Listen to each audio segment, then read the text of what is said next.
mga ka-best friend, bibigay ako sa inyo ng isang magandang technique para hindi kayo istingin ng pisirana. So ito ay tested ko na ginagawa ko dito kapag ako'y maghahunting ng pisirana.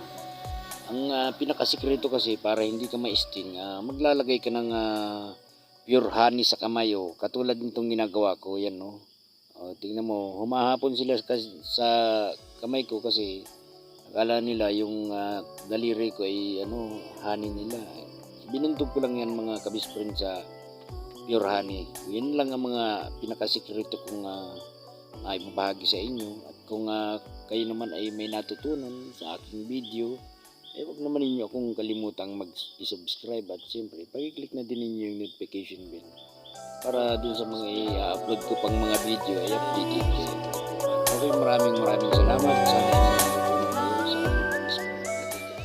pure honey sa iyong balat. Kasi pag